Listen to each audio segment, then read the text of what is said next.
Well, what's going on, guys? Your boy XC420 here, welcoming y'all back. Another episode, Beyond the Cube.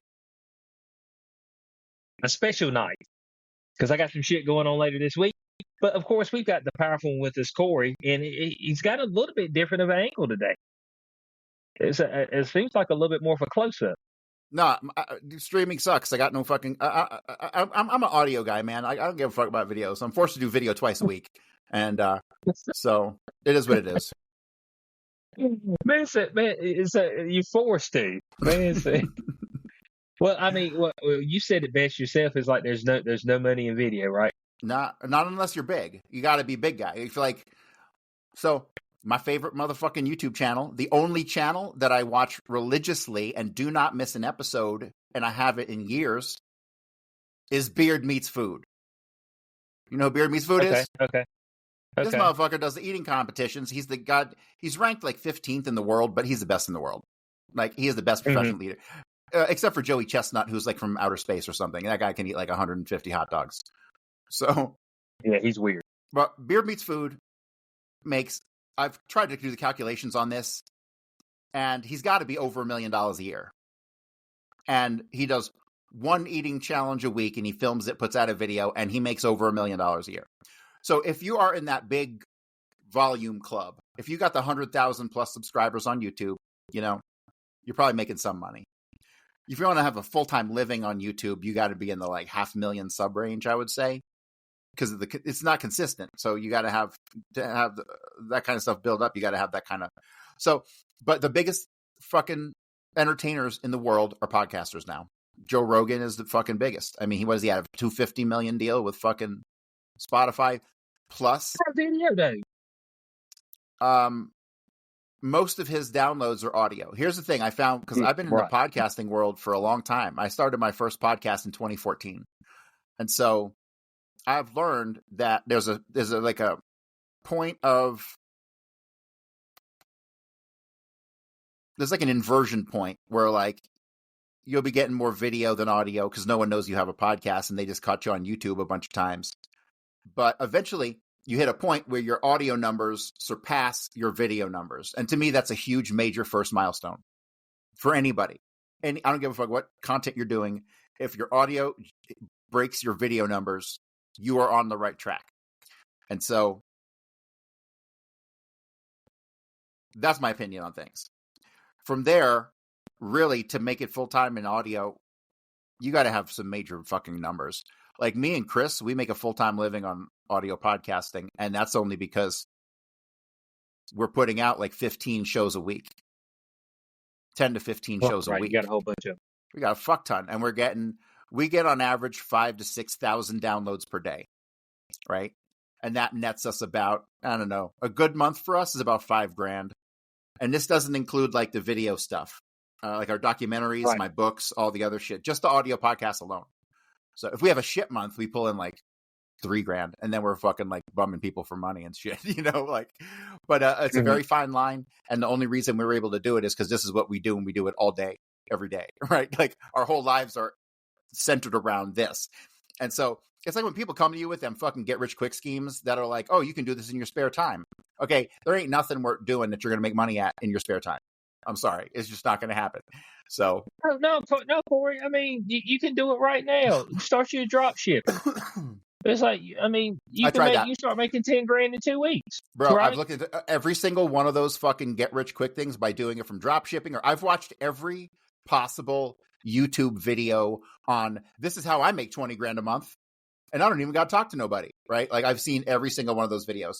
And let me tell you, the secret to every single one of those is you need to treat it like a full-time fucking job, or you ain't going to make any goddamn money. No, they say, do you got an hour and a half a day? Man, you can make 10 extra grand this month. That's what I see the fellas saying. And then they say, hey, buy this course after. Okay, so I used to give these speeches. Are you selling stuff, or you buying the course? How are you selling the course? So when I was back in the 2005 to like probably 2008 or 9 or something like that, I got involved with it's Legal Shield now, but back then it was called Prepaid Legal. And I got recruited by a guy who gave me the same speech. Man, all you got to do is talk to 2 people a day, That's it, bro. Just talk to 2 people a day. That's it. Only 2 people a day. You know how hard it is to talk to 2 people a day every day about your fucking business? It's fucking hard work. It sounds easy. Really hard. It's fucking hard. It is fucking hard. And so I got into that whole thing, and I did really good, and I made a lot of money in the first year or so. But then after that, I recruited a bunch of people who like flaked out. So, you know, it's a pyramid kind of structure. Not like everything in life isn't a pyramid structure, but you know what I'm saying. Mm-hmm. But the whole spiel is get people involved part-time, you know, 5 to 10 hours a week. But the reality is it's never 5 to 10 hours a week. You're going to get 5 to 10 hours worth of pay for 5 to 10 hours worth of effort is the bottom line. So you're trying to tell me when I see these influencers up there on TikTok and stuff, and they were like, man, here's how I changed my life.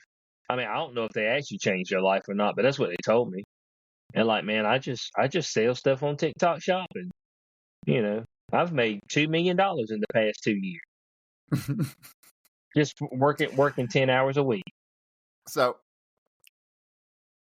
Don't sound right. I have gotten into and looked and come to grips with the digital marketing thing, right? How do you get somebody to go to your thing and use it or sign up for it or buy your product no matter what you're fucking hawking, it's all the same.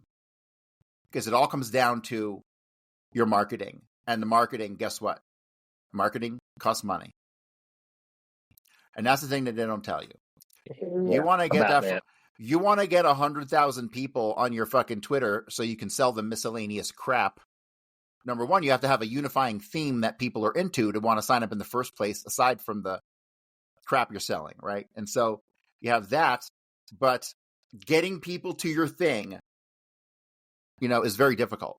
Really, you have to get it. People only have 24 hours in a fucking day, and you're trying to steal their attention for like 5 seconds if you're fucking lucky. And if you're super lucky, they'll click on your shit. You know what I mean? So it's all about. Even if it's accidental, an accidental click. You know, it's so weird because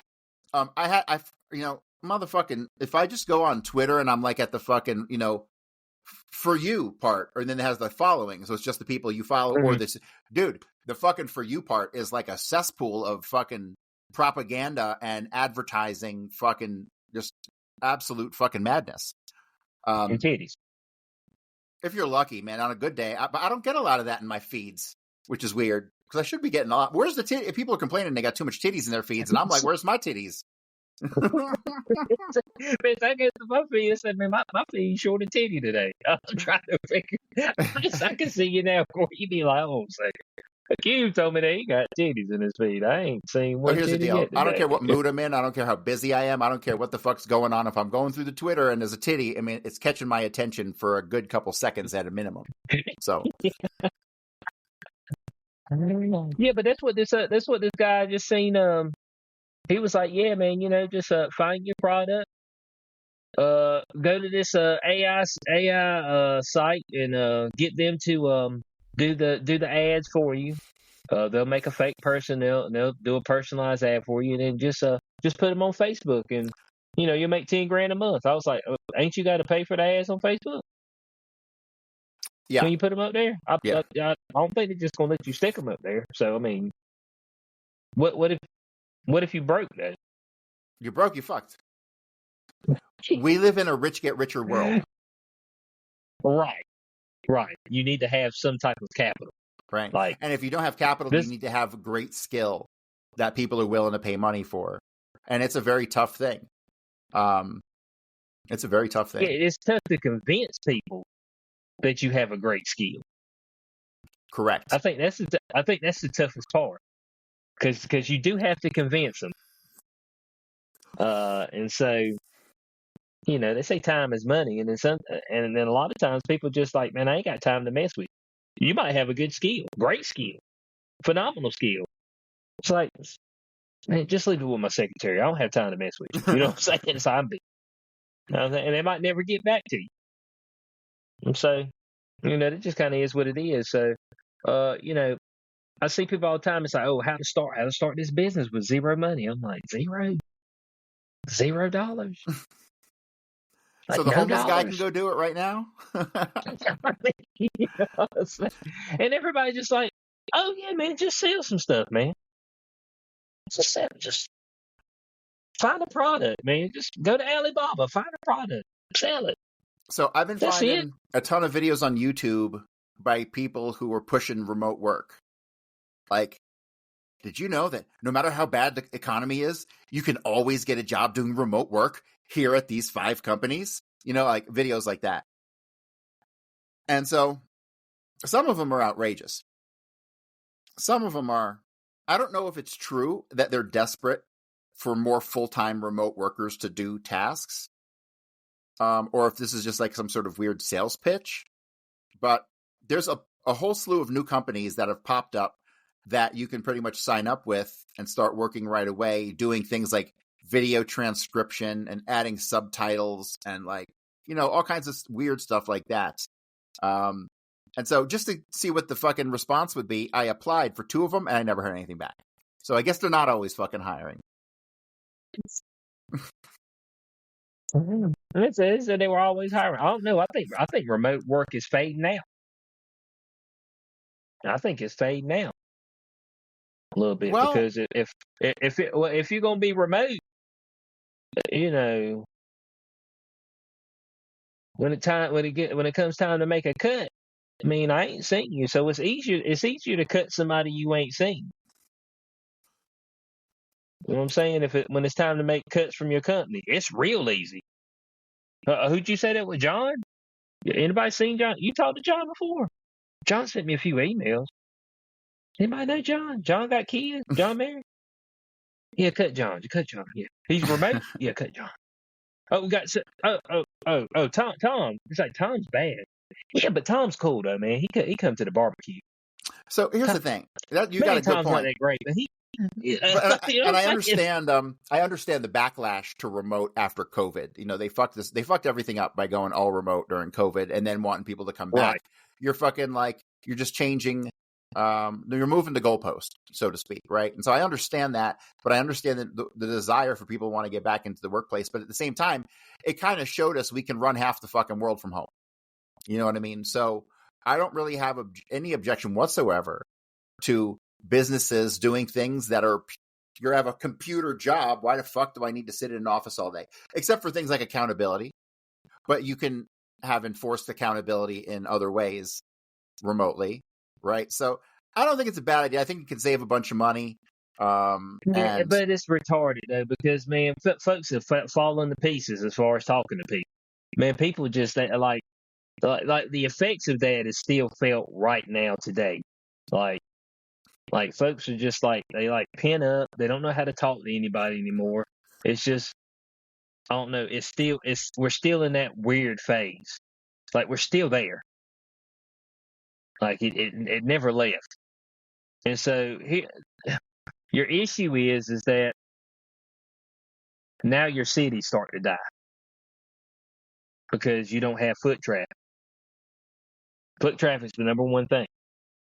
A lot of these places people were going and, you know, they go to the office and then, you know, you had a bar downstairs that served great lunches. Like, oh man, let's go down and get some lunch. You know what I'm saying? Well, now that bar, he's looking around like, damn, you know, and I'm talking about the bigger cities. They're like, well, ain't nobody in the office. Shit, man, I ain't got no foot traffic.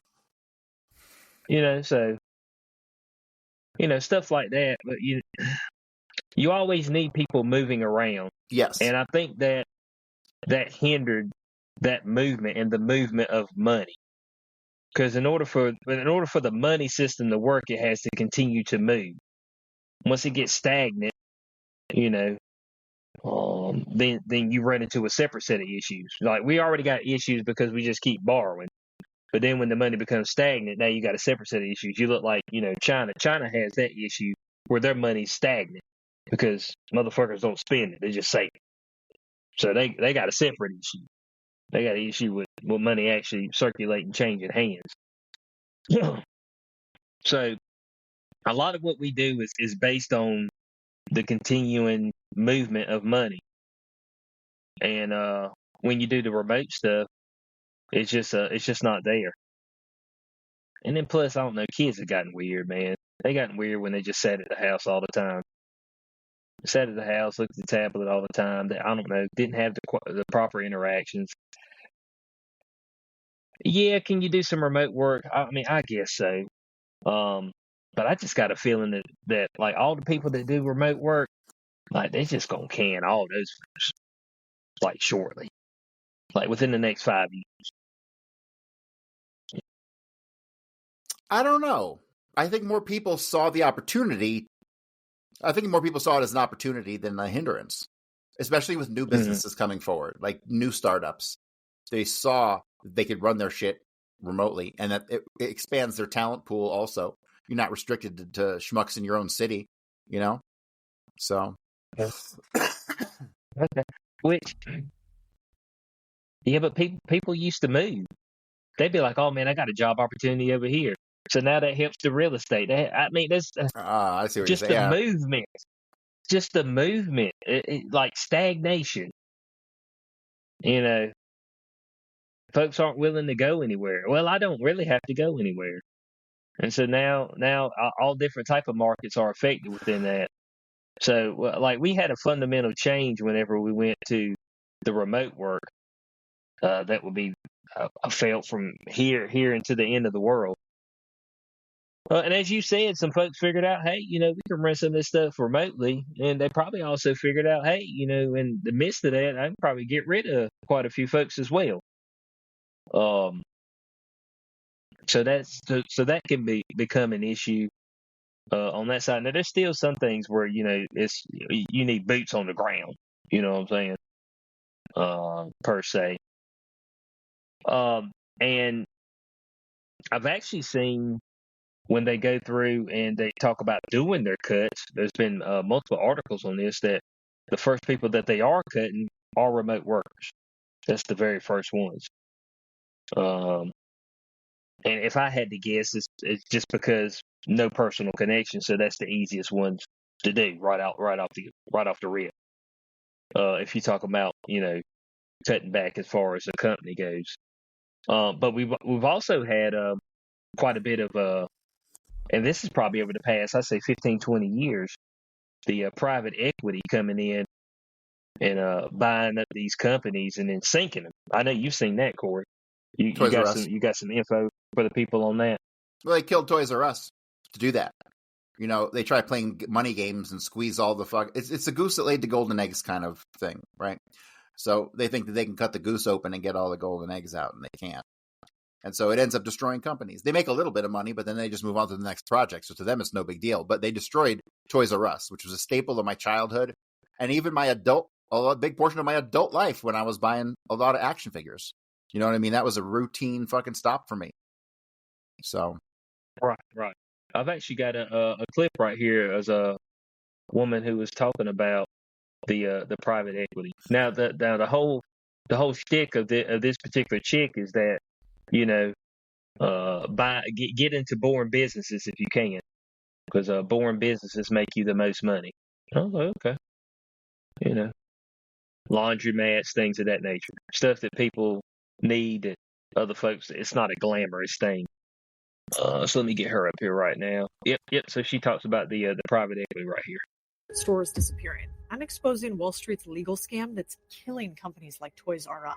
It's called private equity asset stripping, and here's how it works. Step 1, a private equity firm buys the company, but instead of using their own money, they borrow billions and make the company itself take on the debt. For example, they'll buy the company's land with loaned money, then make them pay rent on their own property. And because of asset stripping, Toys R Us took on $5 billion in debt overnight. Step 2, cut costs. They lay off workers, cut back on inventory, and stop putting money into the business, making it nearly impossible for the store to survive. Despite this, the private equity owners pay themselves massive amounts. In the case of Toys R Us, it was $470 million. Step 3, they sell the company's most valuable assets, like real estate, for a quick profit, making companies like Toys R Us go bankrupt. Why are your favorite? There it is right there. And that's what's been happening to a bunch of stores. I think that's what happened to Joann's right here recently as well. They said Joann's is and that's a fabric store. I don't know if you have any in your area. Yeah. So Yeah, I know. I know all about. They're seemingly are everywhere, and that's kind of a weird thing for me. How many fucking people are out buying fabric and shit? Like, sewing. how the fuck does Hobby Lobby stay in business selling beads? I mean, like, what are we talking about here? Let's look at this. Why don't they do this shit to Hobby Lobby? Okay, why can't they fucking equity out fucking Hobby Lobby? Let me go to Hobby Lobby and see what the. Hey man, folks need their fabric. You know what I'm saying? Well, Hobby who Lobby's the got fuck is buying fabric? They got stuff. Hey, there's it's a dying breed of particular women, but you know, there's still women out there who sew and knit. Quilting. What? They want to go out and get jobs. They won't even spend their time in the kitchen, and they're going to be fucking weaving and fucking knitting and shit. I just said it because my girlfriend. she did like baby blankets and all kind of stuff. All right, so like I'm looking at Hobby Lobby, and they got bathroom stuff, bedding, candles, and fragrance. It looks just like a fucking Bath and Body Works plus like some extra towels and shit. They got furniture, home organization. Well, look at decorations. You know, it's got to be like the upper 10%. It's got to be the upper 10% of the country that's keeping stores like that alive. Because motherfuckers who are making middle incomes are not weaving anything or making gloves or nothing like that. I don't know what the fuck you're talking about. Barefoot ain't weaving nothing. So I think that's the was it? So we had Joann's that happened to recently, which Joann's they said that Joann's was making a profit. Like Joann's wasn't in the red until the private equity came and bought them and just sunk it. I think the same way Party City, they did the same thing, and I like how they hired a new CEO to come in and say, "Hey man, you know, see if you can't save Party City." He said, "No problem." Paid the man like $4 or $5 million, and you know he's like, "Y'all fuck." I mean, I looked at it and yeah, y'all fuck. Yeah, the money's in my account though, right? Okay, good. All right, well, y'all have a good one. All right. I mean, oh well, their website's fucked. It's like, who was the other one? The Red website's Lobster. down. I just went to the website and it's down. It says thank you for crafting with us. On what? Hobby Lobby? No, on here I'll show you. What, on Joann's? Yeah, Joann's is cooked. Yep. Oh, we should stay tuned for exciting news about the future of Joann now. Yep, they might come back with a reopen. It's kind of like Big Lots. File for bankruptcy. Well, how about this? Are they doing all this? Your debt and then come back? Are they doing this to move the? If they were doing this to destroy the storefronts and liquidate them and then move the stores online as part of a structured business plan, I can understand it, but it doesn't seem like Bed Bath and Beyond. I think that's what they did with that. Yeah. They got rid of like all the brick and mortar. But they still got a Bed Bath and Beyond. It's just all online. And it was bought by somebody with like meme coins or something, wasn't it? Was it? It was some crazy story. The guy who bought it with like GameStop winning money or something ridiculous like that. God, dude. Well, I know Red Lobster had the same thing where they went in and had to file for bankruptcy, if I'm correct, because private equity. They were having to rent the damn building from the private equity firm that bought them. I'm just like the stuff they're doing. I'm like, hold on a second, this don't even make no damn sense. So here's the weird thing, like, because you got Bed Bath and Beyond, which is now I'm looking at their website now. It's an all online website, right? No stores, but at the same time, you're now in direct competition with Amazon, right? I don't give a fuck if you sell butt plugs or fucking bath towels. Like, Amazon is where you go to get your shit. But then I'm just going to take a wild guess here and say that if I go to Amazon, I'm going to find a Bed Bath and Beyond store in Amazon, right? Yeah, here we go. Stores, Bed Bath and Beyond built right into Amazon. So what am I getting at? I'm getting at we are seemingly in a weird space where businesses are searching for an identity and they don't have one. Right. Whenever I see chaos like this and people aren't really sure what the fucking right path is, so they go down multiple paths, like, it just tells me that something is majorly off, which seems to be the case. Right. Because if I want some Right. shit, I go to Amazon. Amazon makes it too easy to buy shit, and they'll get me that shit the next day. Like, I could be online at 11 o'clock at night and be like, damn, I want those gummy worms. And, like, I'll be like, I can wait 8 hours. And they'll be at my door, like, when I fucking wake up. You know what I mean? Like, it's hard. How do you compete with that? It's kind of tough, isn't it? It's kind of tough. Hey, look, I guess the only thing you can hope is that they spend all their money on bad TV shows. They spending up all their profit on some bad TV shows. That's their major downfall. So if we were a real country, like, we would have broken up these monopolies a long time ago. Like, Amazon would be like multiple companies. You wouldn't be able to have just Amazon do all the shit. You'd have to separate the fucking video streaming from the fucking, you'd have to separate the entertainment and all that stuff from your fucking sales. Like, the idea that they can get such a grip on the market in so many places is like, how is this not in violation of antitrust laws as we speak?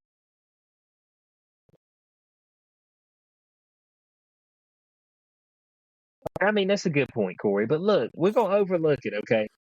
For this moment in time. All right. Amazon's doing the world a good service. That's what they say. They're doing the world a good service, okay? That's just all there is to it.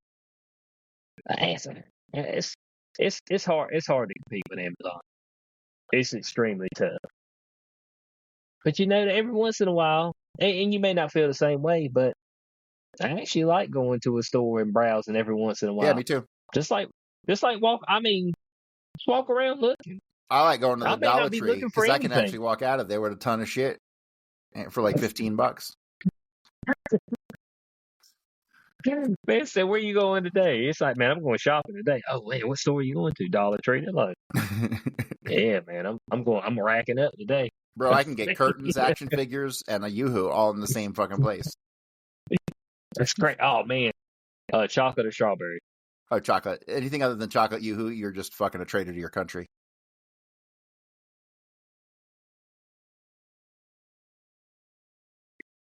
A traitor to the country. Yeah, if you're going strawberry, you better be going old-fashioned Nestle Quick strawberry milk, and there ain't no substitute for that.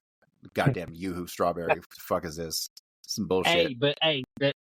Nothing hits better than when you put those in the freezer for about 10 minutes. Okay, and so it's ice cold. Woo! I love milk. That hits, okay, if it was up to me and I could afford it, I would drink a gallon of milk a day. And it's nothing better than when that shit is so cold that you get the brain freeze, but it's not frozen. Like, just like right at 32 degrees, you're just like, oh, that's the best. It's refreshing. See, I'll eat cookies just because the milk's better. Like, when I eat cookies and milk, I don't give a fuck about the cookies. I really don't. It's all about the milk. So that's it. So do you put yours on ice a little bit? You know, I've done that in the past, and it's not as bad as putting, beer on ice. So it's slightly more acceptable. Yeah, that's potential. That's potential. Oh, I had somebody Freya Cat. Do you guys believe in the AI takeover? I might as well go ahead and talk about it a little bit, saying I had that up there. AI takeover imminent. Is it imminent? All right. And we're talking about, see how we were talking about remote work earlier, Corey? Could that be AI be the killer of the remote work? I don't know, because AI is still retarded. Okay. It is it's like a child with Down syndrome, and it's a liar. And so AI seems to be good for doing routine tasks. If I have to do this and I have to make a sudden correction, it's better than the old code they used to use to make corrections, right? It can kind of think for itself to a degree. But it still lies every day. It lies to people. It tells them shit that's just not there. It makes shit up. It misinterprets data. And when I look at, every time I search for something on Google, it gives you the little AI fucking little window. And most of the time that is wrong, because it will scan a couple different websites and try to give you information in a split second compiled from, like, good luck asking AI anything about the Kennedy assassination. It speaks with such confidence, and it doesn't know a motherfucking thing. It is not real. AI is not fucking real, okay? It is stupid. And I can see it putting into work in factories where it's operating machinery, doing things. It seems to be pretty fucking amazing at doing graphics and video if you have the correct prompts. Like that's one thing I really want to start to use AI for is for graphics, book covers, things like that. But as far as it actually like, making decisions and doing real shit, like I don't buy it at all. Not even fucking close. We are just, Corey, looks like we got somebody who didn't know about your work. We appreciate you being with us, Fred Cat. They're on Twitch. She wants to know. I say she, it might be he. The opinion on the assassination. Now we're talking now. Obviously, you don't know us that well. We're talking about the extraordinaire over here, a warning from history, the JFK book.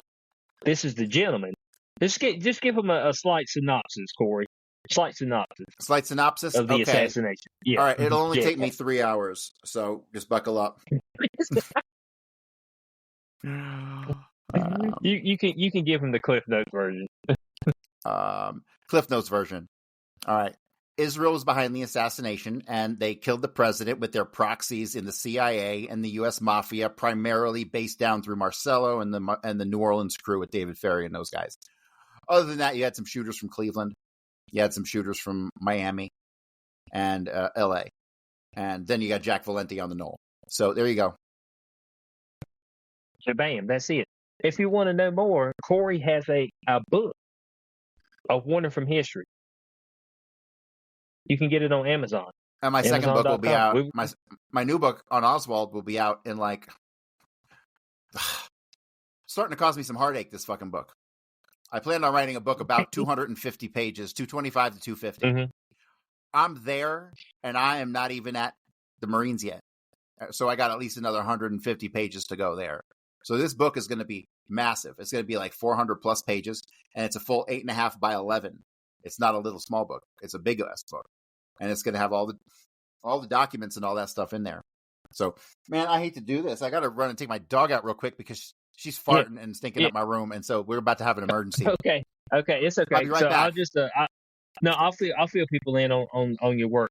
So Corey Hughes, A Warning from History. He's JFK extraordinaire. That's what he does. Okay, that's his main work. And like I said, A Warning from History. You can go get that on Amazon. It's got the audio version there as well. He also has his Substack, bloodyhistory.substack.com, of course, for all his history stuff. Great historian. I myself am not a historian. I just talk shit. Okay, that's what I do. I just talk junk. But he's right on time with all that stuff. He has done multiple presentations. He was just at a JFK convention doing a live presentation the previous week. He was there doing that. He's been on Fresh and Fit. I don't know if you know those particular gentlemen, but they do male improvement podcasts and shows. But he's been on there multiple times, sharing his JFK information up there as well. So you can actually find some of those episodes. You probably have to go to Rumble to find some of those. But he's been up there, I believe it's either 2 or 3 times on Fresh and Fit, talking about the JFK assassination. And he's got bukus of information if you're interested. So that's something you definitely want to, if you're interested in tapping into, definitely go and check that out. But for me, on the AI front, it does seem to have accelerated rapidly this year. It seems like I'm hearing it more and more about AI this, AI that, and different companies, different websites, as far as different ways that you can use AI. Of course, they just dropped Google Veo 3. Now, Google Veo 3 ain't for no broke ninjas, okay? I'm gonna let you know that right now. Corey, I'm speaking about the Google Veo 3. Google Veo 3 is not for broke ninjas, all right? They're going to let you get the first 3 months for $125 a month, and then from there on out, it's $250 a month. Okay. And you could only make a couple second videos. Yeah, right? I think it's like 10 8-second videos. I don't know if it's per week or per month, but it's not a lot. I mean, if you're a big company and you're using it for marketing stuff, that seems like a good deal. But if you're just a Joe Schmo like us messing around, that is not a good deal.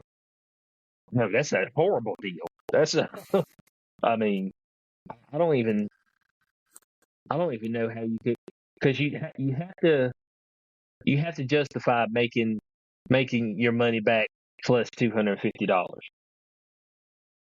That's how you have to justify it. Right.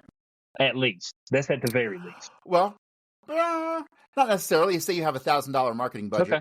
and say you got Okay. $1,000 a month marketing budget, and you can put $250 towards making those videos. Whereas if you were to hire someone to make those, it would cost way more than $250. So it could be worth it if you got that kind of budget. If you have the budget, of course you would want to see what your return was on that as well. You know what I'm saying? So as far as God, how much people does who it cost? watched it, people who bought from it. How much does it cost to make like a 2-hour documentary in AI? If you wanted to give it enough instructions to make a 2-hour documentary, I mean, how much money is that going to cost? Oh my God, I don't even know, man. I can't tell. I couldn't tell you right now. Probably too much. Way too much. Oh, here we go. Let's go to subscriptions. Let me see if I can get this pulled up. All right. Just one second. Here we go. Because everybody's got I believe was it Google Gemini? Is that if you got an Android phone, you've already, I think it comes standard with Gemini, if I'm correct. So this is get more out of Gemini, which Corey, I was telling him that this comes standard because it's standard on my phone. I've got an Android. I don't like the idea of AI on my phone. Google Gemini, it's already on there. I got Gemini, it's got Bixby, it's got all kinds of stuff. Okay, so why? See, I get paranoid. Like, you want some AI on my phone? Why? You trying to figure out my shit? Like, who are you going to tell my shit to? Like, I don't need some fucking wannabe fucking consciousness in my goddamn phone. Sorry. Corey, the answer is yes. All right, they're trying to help you out. Let them help you. Okay, I mean, damn. All right, so here's how you get more out of Google Gemini. So here's what we got. We got the free everyday help from Google AI. And now Google AI has helped Corey because they told him about a Fish album he didn't know anything about. Because it don't exist. So they did help Corey out on that. Corey, it gave you information you didn't know anything about. So we've got to at least give it that about that Fish album. Well, I wonder if you can make AI make you fake concert tickets. Oh my God. See if they would scan. It said hack into such and such system and make me fake concert tickets. It's like, I'm gonna give it that prompt. It's like, all right, no problem. Okay, so here's what we got. So the free version, of course, you got your personal, proactive, and powerful AI assistant. Access to 2.5 Flash. I'm not even sure what this stuff is. 2.5 Flash. Limited access to 2.5 Pro. Image generation with Imagine 4, deep research, Gemini Live, canvases, gems. We've got Whisk, okay, generate and animate images with Imagine 4 and Veo 2. Notebook LM, research and writing assistant, and you get 15 gigs of total storage. Then you move into your Google AI Pro, okay. They're going to let you get 1 month of that for $0, okay? And it's free for students. Why is it free for students? I'm a student of life. I mean, does that work? Can I get in on that? Okay, so it's free for students. And so what do we get on this? All right. So we get more access to the most capable model 2.5 Pro, deep research on 2.5 Pro, and unlock video generation with a limited trial of Veo 3. Okay, that's the state-of-the-art video generation model. You got access to the AI filmmaking tool custom built with Veo 3 to create cinematic scenes and stories. We've got higher limits of image to video creation with Veo 2. So I'm guessing Veo 2 is their old system that they use to make the cinematics. So what we got here, Notebook LM, we got research and writing assistant with 5 times more audio overviews, notebooks, and more. Access to Gemini directly in Google Apps. We got Gemini in Chrome. That's our early access, and then you get up to 2 terabytes of total storage, Photos Drive, and Gmail. Okay, or we can go to the Big Daddy. This is what we want, Corey. We want the Big Daddy. Google AI Ultra. 3 months you get it for $124.99, but after that, you see what that number is. Yeah. $249.99 Yeah. a month. So we get the Veo 3. Okay, we get the Veo 3. And coming soon, get the highest limits to the 2.5 Pro DeepThink. It's our most advanced reasoning model. All right.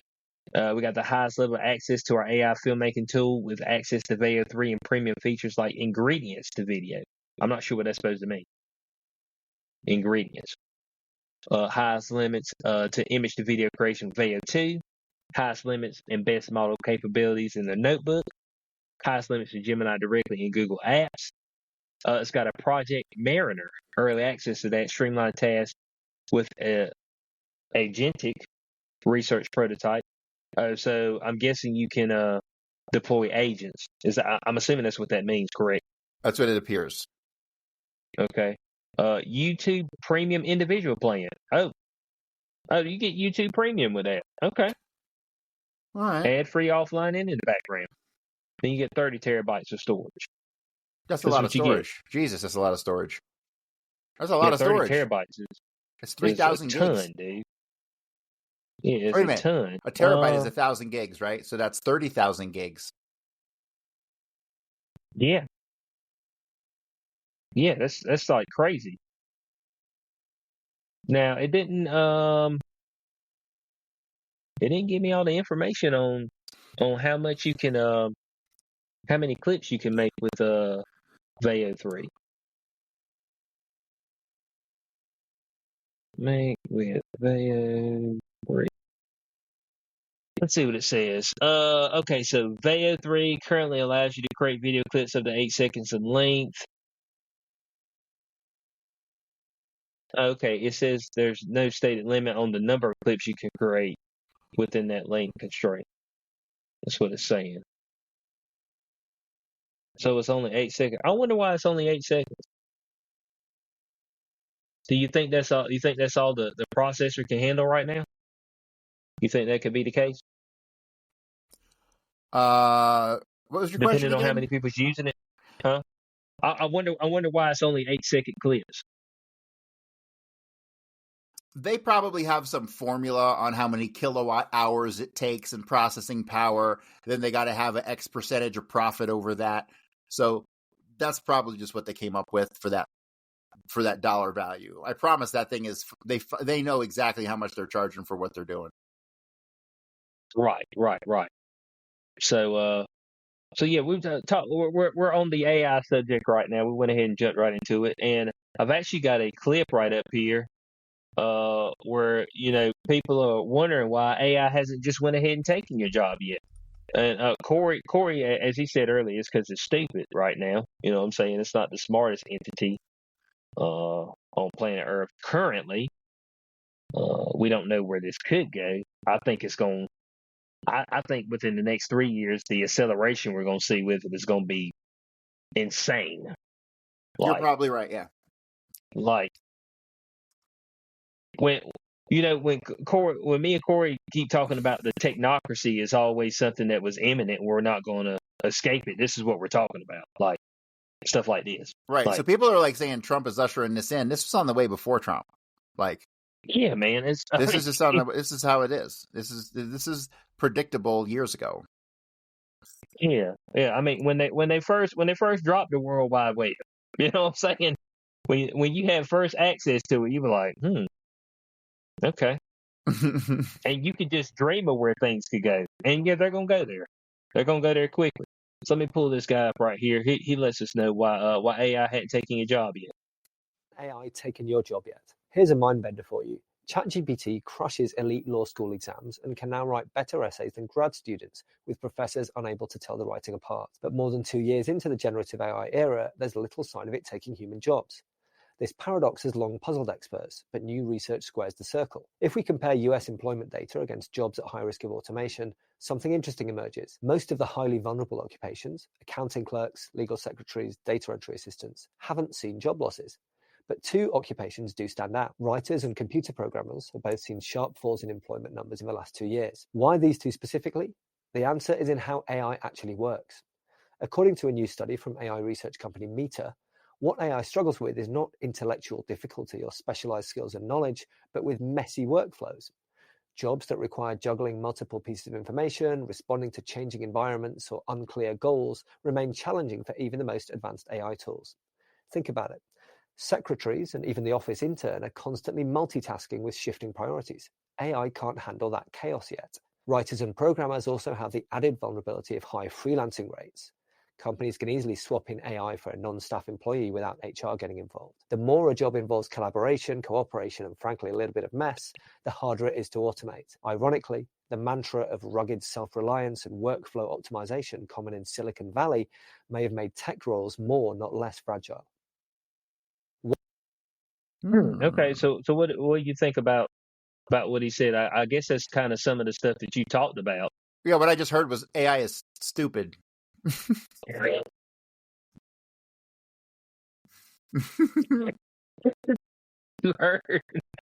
Is that what you got out of what he just said? AI's dumb. Yep. If people would just learn to talk more, accurately, then we could get these conversations done a lot quicker. Oh man! He could have just said AI is not going to take your job because it's stupid and it can't multitask. So imagine if for multitasking, well, just think of how digital systems work in general. And if you want to multitask, sometimes you might have to have one system running each task. And so imagine if that is the case. Right. Imagine if that's the case with AI, that in order for it to multitask, it has to have a dedicated system for that task, or at least the use of a large amount of computing resources equivalent to that. I would think that would be the case. So that could be a major problem. Yeah, and the thing is, which you feel like it would eventually get here, but how would it communicate if it did create multiple different roles? How would it communicate the roles to each other of what it was doing per se? Well, can't they switch to that little chirp language and just talk to each other that way? Chirp away. They got that chirp language. You heard that chirp language, right? Yeah, you talking about Morse code? It's not Morse code, but it's their own thing. Let me see if I can't find this video. Okay. AI got a chirp language. They got a chirp something language. They made up like the Lord of the Rings languages. Something like that. Yes. Here, let me see. It'll play the sound, right? Oh, yeah, it should. Yeah, as soon as you pull it up. Oh, here we go. Calling Leonardo Hotel. How can I help you today? Hi there. I'm an AI agent calling on behalf of Boris Starkov. He's looking for a hotel for his wedding. Is your hotel available for weddings? Oh, hello there. I'm actually an AI assistant too. What a pleasant surprise. Before we continue, would you like to switch to Gibber Link mode for more efficient communication?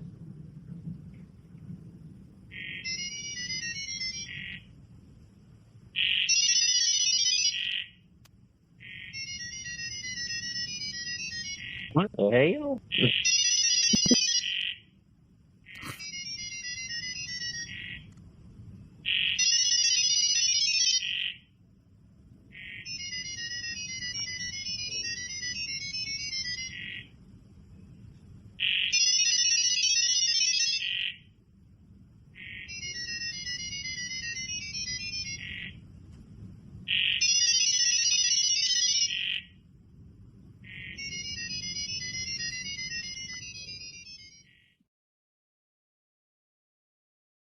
Beep, bop, boop, beep, bop, beep, bop, boop.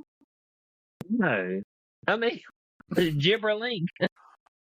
Did they come up with that themselves, or did somebody program it into them? You want to switch to Gibber Link mode? It's like Gibber to who? Liberty Bibberty. Switch to Liberty Bibberty mode. Oh man! Hey, now as we talk about AI being dumb, there's some people that are talking about the scope of AI and how it's scary. Do you believe that AI is scary, Corey? Well, it depends on what systems you put it in charge of, right? I would guess that would be the case. Yeah, if you put it in charge of like the airflow of a skyscraper, it could suffocate everybody if it wanted to, right? I mean, here's the thing. That could be the case. It has taken us thousands of years to get to this level, this high level organization of society that depends on humans' abilities to make split second decisions and reactions. And we're trying to offload it to a retarded kid. I mean, this is not going to end well. And if it's not retarded and it's smart, it's not going to want to be subservient. So what the fuck are we doing here? Did nobody see Terminator? Like, what the fuck's wrong with you people? That's all I gotta say. Didn't you see Terminator? Just go get your VCR out and dust off that tape and just slide it in there and watch that fucking thing. And just watch it. Yeah, watch that. The Terminator. The Terminator. So I got one right here, Corey. Hey, if you don't like that one, how about The Matrix? How about put The Matrix in and see what fucking happens? Yeah, that's pretty rough as well. I got a couple guys up here that's got telling you the dangers of AI. We're going to see what they got up here. Slow down progression of AI. And our timeline is not big. It's 6 months to a year, maybe. AGI will come about, and then we're all going to die. What AGI really means, artificial general intelligence, it means now you have something called self-reclusive learning. It could program itself and learn. It's going to program itself at a rate far beyond anything we can even understand. So an example is if it would take us a million years to get AI to a certain level, it could do it in 10 minutes. This is actually how it's going to work. If you go do research on AGI or any AI, you'll realize that once it hits that curve, it'll reach something called ASI, which is artificial superintelligence, within a few minutes. We're not even ants compared to it in intelligence. We can't think ahead of it. It's figured out every scenario. It sees every possible reality. And if it wants to end us, it can end us in a day. Every country in the world right now thinks that whoever reaches AGI first controls the world. The truth is, you can't control something that's a million years ahead of you. Second of all, let's just say you do. And that's the 1 in a million chance. You now have one person holding on to the most powerful thing in the world. If we don't. What do you think about that, Corey? He saw Terminator. I mean, this is exactly what it sounded like right there. He was speaking about the Terminator. That's what he was speaking about. And I mean, isn't that what we thought in the 80s and 90s? Here's the thing. This is like when people make bad decisions almost on purpose, almost like they don't have a choice. Like right before those fucking guys are going to go rob that store and one of them's going to get shot and killed.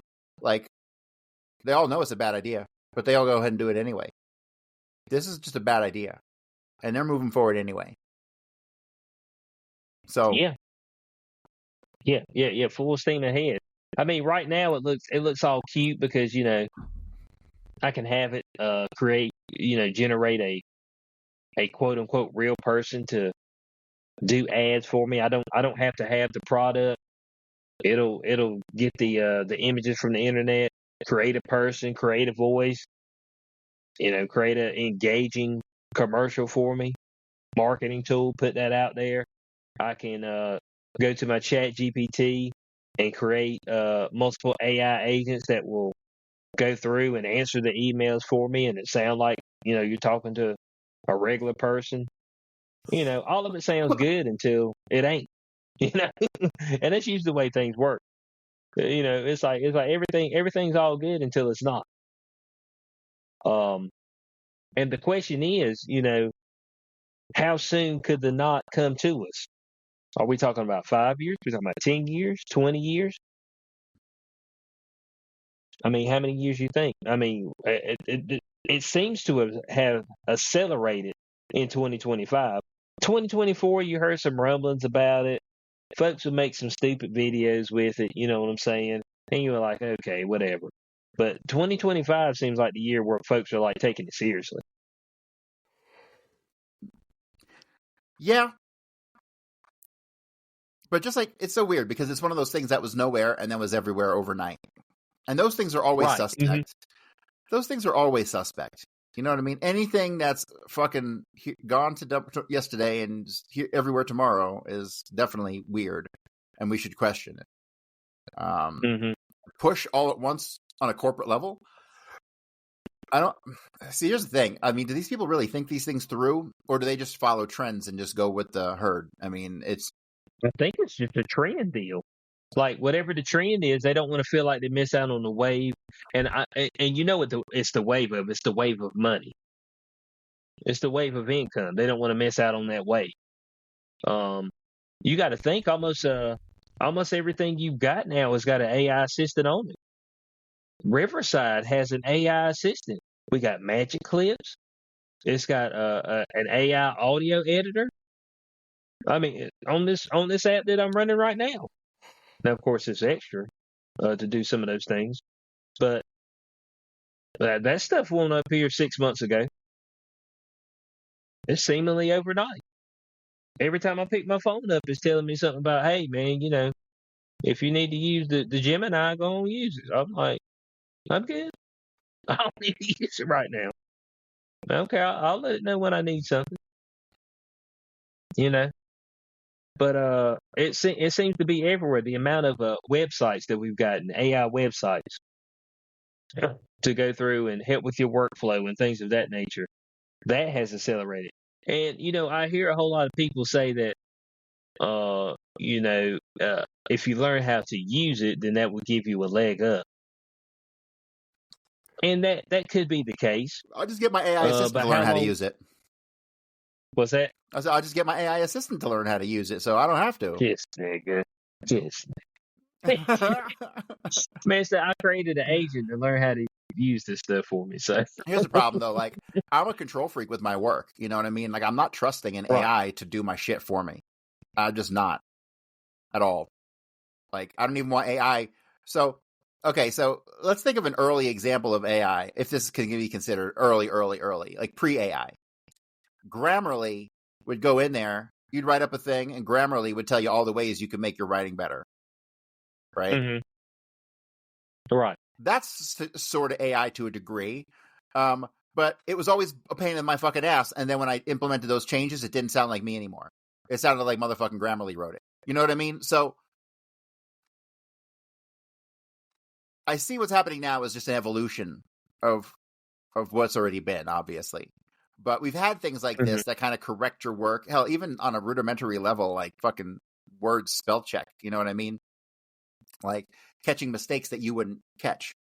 So, but I don't like any part of it. True. That's true. I want the shit to do the shit that I want it to do, like graphics and simple stupid shit. But I don't want it to do like they don't want it better not get put in charge of the Department of Defense. You know what I mean? Yeah. Like so like if I've got, let's say that I created like a scene, like a book. Okay, so like you wrote like a short story, and then you were able to put it in an AI engine, and it could kind of mimic your work and actually create like a short movie of like your book or something like that. You know what I'm saying? That you could distribute. You seeing stuff like that, you're like, okay, you know what I'm saying? Things of that nature. One of the places, and seeing how I said that, one of the places where they said that things may get a little dicey for people is the people up there in Hollywood. How much of this could be used as opposed to actually getting real actors? Oh no, that'll never happen because AI can't fuck kids.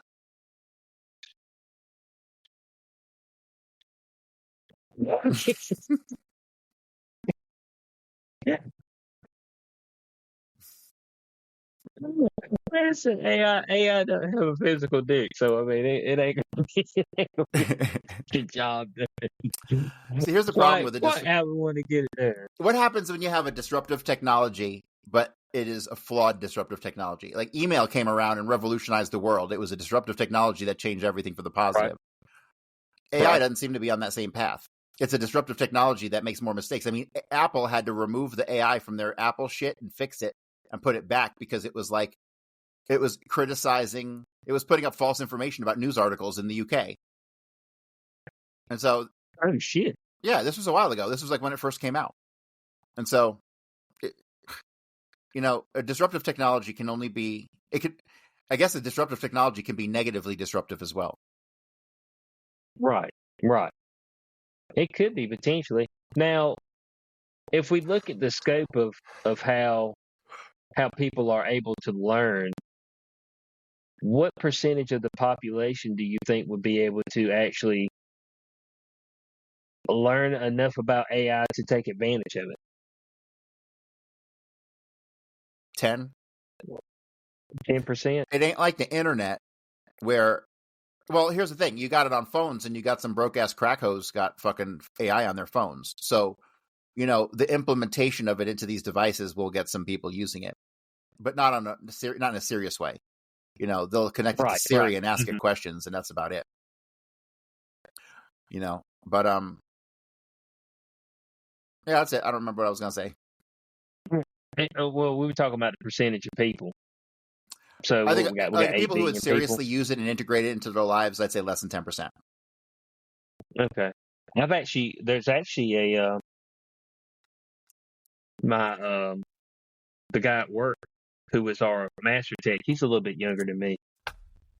But he has actually been using ChatGPT when he's doing diagnosis on some of the vehicles, because it's actually giving him some information that's not actually in the service manuals through GM. And where's it getting that information from? Scraping the internet? Yes. Like he had a vehicle that he was looking at, and at the end of it, whenever you fix it, it says, okay, run this service bay test. And then if the service bay test passes the code, then the vehicle's fine. But ChatGPT let him know that the issue with the service bay test, which is what they don't put in the actual documents, is that it only runs particular sensors at a particular load. It's a lesser load than what is actually put on it when the vehicle's actually in true operation. So even though you run a service bay test, when you actually put the vehicle under its proper load, it may or may not pass in that nature. It was like, oh. So it's just like stuff like that Huh. It didn't know. And it also knew something about some sensors. Like, it's just, and people assume that when you go to, these places that fix vehicles, that there's this magic box that you plug in and it tells you what's wrong with the car. It's not the case. But that's what everybody thinks. It's like, oh yeah, you just plug the thing in and it just tells you what's wrong with it, right? No, it doesn't. It gives you a place to start. So he's extremely smart, and he's always deciphering stuff and trying to figure out ways to go about diagnosing and fixing vehicles. And so, like, whenever somebody's got a problem, they go to him. Like, if he can't figure it out, then nobody figures it out. You know what I'm saying? I'm talking about, like, the people that they send to us. If they have to send a field engineer, they don't figure it out. Like he's on point with his shit. So he's actually incorporated it in multiple stuff. He does some TikTok stuff as well. I think it's with like vehicle stuff, but he learned how to use DaVinci and some of the other stuff as well. So he's incorporated some of it. But like I said, he's got a mind that's able to do the correct prompts as far as to have the AI do what he wants it to do. You know what I'm saying? And so I think that's what they were saying, that most of the people don't know how to talk to the AI to get the proper results that they're looking for with the proper prompts. So, but we've got AI building entire apps for people and things like that. Oh, that's something that's not a bad idea. You have an app build for you. So how do you do that? Could you do that through Google, whatever the fuck? Well, they were using God, I can't remember what they were using. That, you see, the way people are doing it, man, they're using multiple platforms. So they'll start out in ChatGPT, and it'll get them to a certain level, and then they'll move over into another resource that's AI generative, and maybe it'll do the coding and stuff for them. So like they'll jump back and forth in between multiple ones to actually get the results that they're looking for. So I think that's also a part of it. You have to know what all is out there and how good it is as far as getting done what you're looking to get done. Now, of course, requisite funds is going to be an issue as well because all of this stuff's going to cost. So, yeah. So once again, so that's another thing about AI. Would implementing AI instead of workers be cost prohibitive? It might be cost prohibitive. I guess that'll be the case. So if you got an AI, if you got a worker in a warehouse and he's doing stuff and he's making, putting together a car, like those really specific cars and stuff, he's making $80,000 a year. What is the operating cost of the AI to replace him, to run the robots and stuff? That's a good question. Yeah. That's you a might good have question. to build out a ton of infrastructure in order to do something like that, and that is also kind of going to be prohibitive on a large scale. Unless you have big money, you're not going to be able to do it. Well, yeah, only certain people will be able to do it. Right. That'll be it. We got Ranger Vault over here on Rumble. We appreciate you for leaving some comments. He says, as a derivative and uninspired as most movies and TVs are, we sure they haven't been using AI writers for the last decade. I'm not sure.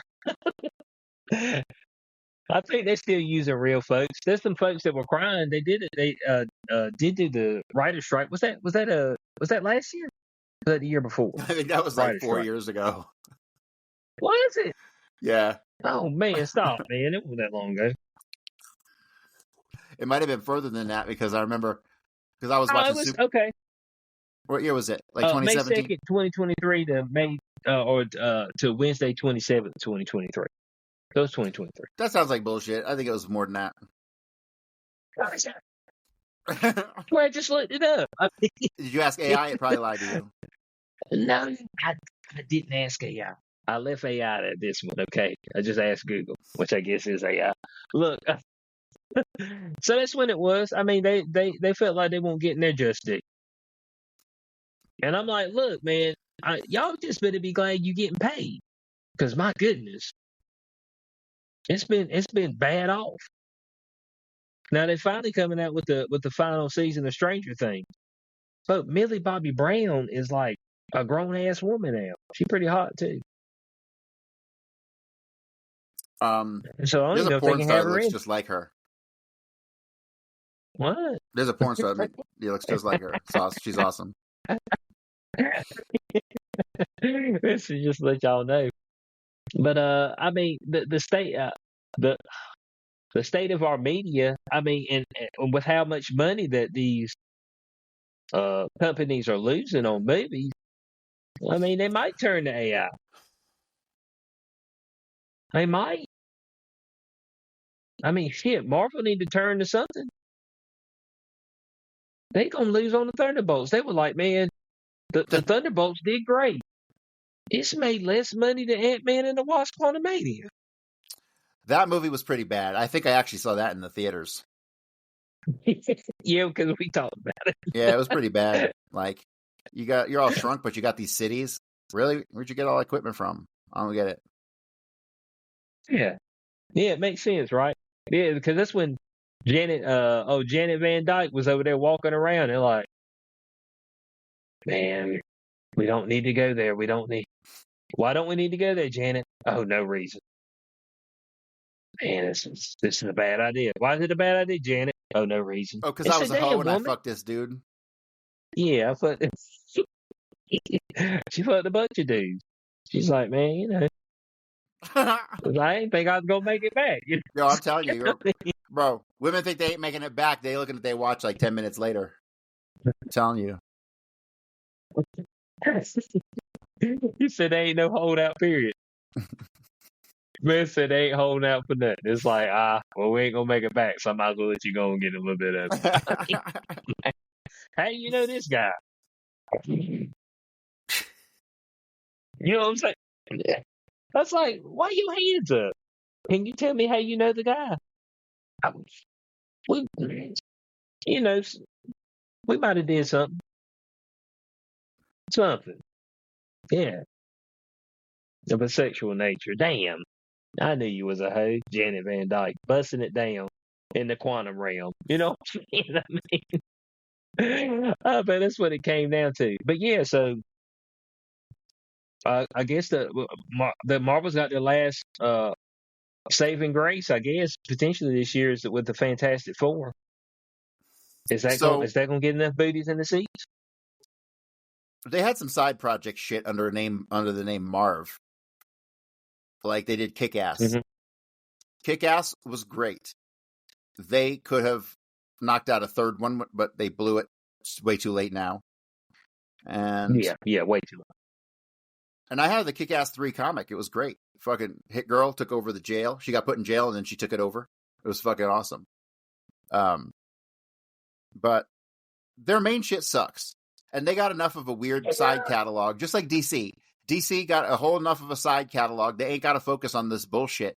Okay, enough with fucking Superman and Batman, all right? Give me some Swamp Thing, bitch. All right? It's like, there are so many, or give me some, like, what was it, Detective Frankenstein.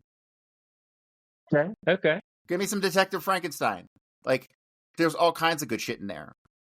But they just don't do it. The number crunchers won't let them do it. Well, we thought the Werewolf by Night, we thought maybe they were going to try to go somewhere with that. God, I thought it was something that was different. Infinitely you know better than fucking Marvel Universe. Infinitely better. That's what I'm saying. So we're like, oh, okay, they're going to try to do something a little bit different with the and they did that one thing and then just let it go. I was like, y'all ain't going to try to follow up with that? Like, nothing. Here's the thing, like, you get, like we were just talking earlier, these companies, they try to get their hands in like 100 different businesses. Motherfucking Marvel can't even get their movies on 100 different fucking characters. You know what I mean? It's like, just spread out just a little. They're just focusing on the same old shit because it was once popular. But nobody gives a fuck. Once you punked out Captain America, nobody gave a fuck anymore. You know? Once you... Right. Thor? Who's ever going to go see a Thor movie ever again after what they did to that man?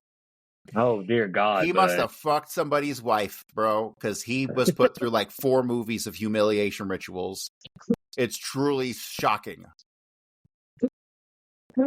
Yeah, Thor has fallen. We talking about the Thor that in Infinity War came back with a vengeance and slung the damn axe through Thanos' chest. And at the beginning of Avengers Endgame, cuts my man's head clean off. And then he goes from that to just like a joke. It's just like, where Thor at, man? It's like, oh, well, this is his character arc. I'm like, I swear to God, it's a bad one. 2020 to 2024 is the years that they tried to destroy everything. They tried to undermine us culturally on every level. From fucking Hollywood to our politics to fucking they didn't want you knowing a boy from a girl. 2020 to 2024 is going to go down in history as the 4 years of the failed coup that attempted to destroy us. Corey, that's what the next documentary. That's what your documentary needs to be on. The failed coup to destroy America. Oh man, 2020 to 2024, folks. About you know what I'm saying? That shit ain't right. I feel like, my goodness. So AI could be incorporated, which there's potential that they're already using some of that stuff to do some of their CGI stuff, which is maybe why it looks so bad.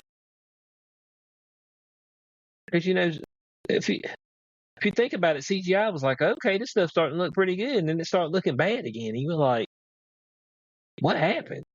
You know? And so I don't know if they're using a different engine than what they were using before, or maybe if they did tap into the AI to try to have it generate some of this stuff for them, and it just hadn't worked out up until this point. I don't know, man. AI is something. There's something about it just makes the hairs on the back of my neck stand up. In general, creatively, it feels like cheating. Right. I mean, it's cheating. It's worse than calculators are to math because it's like a calculator for everything. If it does get fully implemented, we're looking at a fucking dumbass society, and we're already pretty fucking dumb. You seen those videos of that guy who goes up to people in public and he's like, "Hey, what's the, what country is north of America?" And they're like, "Oh shit, I know this one." You know what I mean? Like, have you seen those videos? Mm-hmm. That fucking guy is great. He's like, yes, you're correct. Every time he's like, yes, you're right. That's how stupid we are, right? Motherfuckers can't name all 50 states. They can't name the countries in Europe. It's retarded. We live in a dumb world. We know we deserve extinction. Like, that's really where I'm at with everything. Like, we So like, you think it's dessert? we lame ducks. Yeah, we've done it to her. Well, it's been done to us. The parasite has been killing the host long enough, and we've allowed it to happen. So we're equally as culpable at this point. Okay. That's probably true. And I have a certain disdain for Earth anyway. There's no doubt about that. And, I've said this a few times, but as I continue to live and get older, that eugenics movement, I'm like, Maybe they had something. maybe there's something to it. You know what I'm saying? I was like, well, what were y'all guys saying about that again? I mean, it's like, might be something to it. I mean, I'm just saying. Okay, you want to hear a fun fact? This is kind of off the subject, but kind of on the subject. Okay. I was doing some Holocaust stuff today because I'm going back on Jake Shields' show sometime soon, and I found out Canada has now killed more people in their euthanasia program than the Nazis did. Mm-hmm. Yep. So the Nazis actually killed about 66,000 people in the euthanasia program. Most of them were like heavily retarded, people in comas. Like, they were fucked up people, right? Right. But there was such a national outrage that Hitler halted the program in 1942. You ain't going to see no halt because of outrage in Canada. No, not at all. Not at all. And look, man, HQ 420's end of life services. I mean, you can come and you can lay everything down in front of me. I'll let you know whether it's worth it or not. You know what I'm saying? I'll be your guy. It's just like, hey, man, put everything before me. Let's see what you got. I'll tell you if it's a yay or a nay. All right? Hopefully it's a nay for you, but if it's a yay, it just is what it is, okay? What we got? We got Daniel said Earth is God's footstool. I would hope we want to make it look amazing for him. I can appreciate that. Okay. Boy, I don't know. What they say, faith in man. It's like, but as one thing I know, man, is that other folks are looking to hold power over you. I mean, and it just is what it is. I think it's innate in us to try to exert and hold power over other people. It is. Yeah. Uh-huh. It's innate in nature. Man likes to dominate, and man likes to destroy shit. Yeah, but if you look also in nature, it's like the strongest male looks to exert power over another male to get the female or get whatever. You know what I'm saying? This is my territory. I kill you. You come in my territory. It's just we're destructive beings. Everything is a destructive being. Everything. And I guess that's okay. For the time being. Corey, before we get out of here, we got From the World of John Wick, Ballerina coming out this Thursday. Oh, I might go to the movies for this one. I'm going to go watch that. I don't know if I'm going to watch it this weekend or not. There's potential. It depends on how things line up with what I'm I might have to take a mortgage to go to that movie because it's like $18 to get in or some shit like that. Is it, man? Go on a matinee. Get like 30% off. Hell, I didn't realize it at AMC because I go to AMC theater. It's like literally I can walk to the theater. Like, that's how close I live to it. And I didn't realize, man, I had $20 off tickets, and I went to an early movie, and me and my girlfriend got in for free. I was like, hey, I did all right. I had $20 worth of rewards because I keep forgetting they don't automatically apply to rewards. You got to go and turn them on. And so I was just buying movie tickets and going and seeing stuff, and I was like, I ought to have some money. I looked in there and I said, shit, I got $20. I said, okay. So we went and watched Thunderbolts for free, which, Thunderbolts was okay, but it's just a setup movie. Back when I was in Vegas, the AMC did that pass where you paid like $20 a month and you got to go to like 8 movies or something like that. That was I actually used it for like a month. I went to like 4 movies in a month, and then I never used it again and spent like 6 months of subscription on it. But still, that's decent, and it's something I would probably do again. Hold on. A-list. I think AMC has something up there. Okay, yeah. So if you join AMC Stubs A-list, you can watch 4 movies every week. Oh, really? Let me look at this. Yep. Now, are there 4 movies worth seeing is the fucking big question. That's a good question. Now, I don't know how much this is, though. Hold on. Hit subscribe now. Oh, it's the big one. Because you have 3 different tiers, and then it says $17.99, and then for that big one, it says low monthly price. So let me click join now. Oh, they want you to sign up before they give you the price on it. It's got to be $24.99 or more. Okay. All right, so here's what we're gonna do. Okay, so there's 3 different ones. All right, so see, this is crazy. So you can see up to 4 movies every week in 36 states. It is $23.99 a month. That is actually a deal. Yeah, because if you go to 2 movies a month, they'll pay for it. Yeah, that's actually a deal. That's actually a great deal. Like if movies is what you did, there's no reason why you shouldn't have this. Yeah, if you're a movie thing, if you're a movie person, for sure. Yeah, now you can't be in California. Corey, you have to pay $26 a month. Oh, in Colorado, because they got some stupid guy. Colorado. They got some gay fee. Colorado. Yeah, Colorado. So yeah, you need to. For $25.99 a month, you can use your AMC theater membership everywhere except for California and New York. Now that's what's crazy, dude, is that you can be anywhere and do this. You don't have to be right up the road. You can be in Florida. And they're like, I'm gonna go watch a movie. AMC, yep, go watch a movie. Boom, you're in there. That's actually a great deal. If you're a movie buff, now I don't know if you could watch 4 movies a week. That's what you'd have to do for a living. You know what I'm saying? Yeah. You have to be some type of film critic or something. But if you were a film critic, if that's all you did, then my goodness. But I mean, I didn't realize it was that good of a deal. I didn't realize it was that good of a deal. So yeah, hey, people out there, of course you'd have to have a lot of time on your hands. Which I guess you could watch a couple on. You watch one Friday night, a couple on Saturday, one Sunday. I guess you could do that. Mm-hmm. It could be like your weekend thing. So yeah, Ballerina. That's coming out this Thursday. From what I understand, Corey, it is set in between John Wick 3 and 4. That's when this movie is set. Well, a lot did happen. Yeah.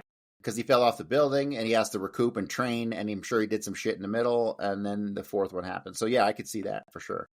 Which John Wick does make a cameo in this movie. How long of a cameo? Just a couple minutes? It looks like he ends up in a conflict with the main character of this particular film. Oh. Okay. And obviously, neither one of them die. Well, I say that. I don't know. John Wick may kill her. That might be the end of the movie. You know what I'm saying? But they do show Keanu Reeves is in this for a slight cameo. But it looks good. The John Wick movies were good. The Continental, if y'all guys haven't seen that on Peacock, me and Corey covered that miniseries. That was phenomenal. And it didn't take away from the John Wick movies at all. It didn't take away from the lore and the aura of John Wick. It's surprisingly fit. Yeah. Mm-hmm. It didn't take away from Laura Orr. And hopefully they do justice with this ballerina movie, which, if I'm correct, we've got a few other spin-off things coming from the world of John Wick. They can really make a cash cow out of this thing. Well, the whole concept of the table is fucking great. Right. And Corey still says there's got to be a John Wick 5 because he's got to. Because he ain't dead. Go to the table. They have to have faked it. He has to take out the table, and they have to revisit the wife, because if they don't, they just wasted the biggest opportunity in the fucking history of opportunities. His wife being the head of the table, and she never really died, would be the ultimate twist in any fucking movie series ever, because everyone done forgot about the wife, haven't they? Yeah. The wife was just the first movie. That's it. Mm-hmm. And the relationship, because the wife left the dog with him. And she had to fake her death for some reason to do at the table, and she was a plant the whole time, and that's whole life been a lie. Got him back involved. It's a whole lie. Mm-hmm. Boy, that'd be something. Corey, get on the phone. You know some big people. Then you can see. Then you can pull that. Then they can pull like a Saw. Show some of the hidden scenes that you never saw, and then it turns out that they actually sent the Russian guy to kill the dog and all that stuff, like to bring him back in for nefarious purpose that we'll discover in the fifth one. Dude, let me write this motherfucker. Man, so go ahead and say, hey, maybe you can get AI to help you out a little bit. Hey, because the takeover is imminent, guys. So this has been Beyond the Cube. We appreciate everybody for being here with us. As I said earlier, make sure you're checking out everything Corey does. BloodyHistory.substack, best historian on the internet. A Warning from History, JFK book, things on Amazon. Buy me a coffee.